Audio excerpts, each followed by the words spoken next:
কথাই মানুষে বলে না, হস্তা পাইলে বস্তা বইরে নিয়ে আহে। আপনাদের ভাইয়ারও দশা হইছে এটা। রাঙামাঠে গেছিল ঘুরতে, সেখান থেকে আপনার ভাই কম দামে পায়া একদম 15টা আনারস নিয়ে আসছে মাত্র 100 টাকায়। কিন্তু আপনার ভাইয়া কম দামে নিয়ে আসলে কি হবে? আমি তো সেটাকে কম দামি করে রাখবো না, আমি এটাকে 1000 টাকা দামের বানিয়ে ফেলবো। তো দেখেন, এখানে আমি 3টা আনারস নিয়েছি। আর এখানে এইদিকে দেখেন আমার মেয়ে ক্লে দিয়ে কিছু সুপিচের মতো তৈরি করেছে। সেটাও বলতেছে তোমার প্রিয় ভাই বোনদের সাথে একটু শেয়ার করো, আমি এগুলো তৈরি করেছি।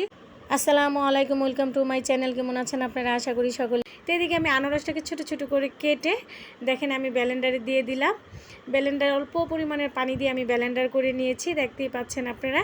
আমি কিন্তু এটা দিয়ে কোনো ধরনের চালনি দিয়ে চেলে নেব না, কারণ চেলে নেওয়ার প্রয়োজন নাই।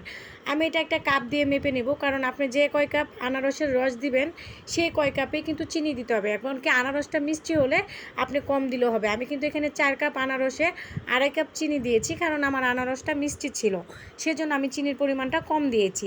আমি এখানে একটু ফুড কালার দিয়ে দিয়েছি আনারসের, কারণ আমার কাছে মনে হচ্ছিল যে কালারটা একটু কম হয়েছে আনারসে, সেজন্য চিমটিকানি লবণ দিয়ে দিয়েছি। তারপরে এটাকে আমি জাল করে নিব। আমি যেহেতু আপনাদেরকে প্রথমেই বলেছিলাম এটাকে আমি 1000 টাকা দামের তৈরি করে ফেলবো, তো আপনারা বলতে পারেন কিভাবে আমি এটাকে 1000 টাকা দামের তৈরি করে ফেলবো। আমি যেহেতু এটা দিয়ে একটা জেলি তৈরি করে নিচ্ছি, আর আপনারা তো সকলেই জানেন বাচ্চারা জেলি কতটা পছন্দ করে।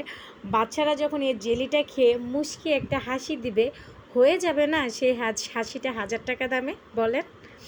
তো দেখেন আমার কিন্তু জেলিটা হয়ে গিয়েছে, আমি একটা কৌটাতে ভরে নিচ্ছি। আপনারা আপনাদের পছন্দ অনুযায়ী কৌটাতে ভরে নেবেন। আর জেলিটা যখন একটু আঠালো ভাব চলে আসবে, আমি তো দেখিয়েছি আপনাদেরকে, তখন কিন্তু নামিয়ে নেবেন।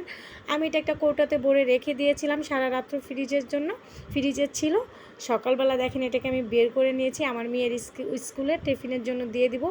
জেলিটা দেখতে পাচ্ছেন কতটা সুন্দর হয়েছে মাশাল্লাহ দিলে, আর কতটা সফট হয়েছে দেখতেই পাচ্ছেন আপনারা। আপনারাও কিন্তু চাইলে এরকম কম দামের জিনিস এনে এরকম মজাদার কিছু রেসিপি বাচ্চাদেরকে তৈরি করে দিতে পারেন। আনারস বলে কথা না, যে কোনো জিনিসেই।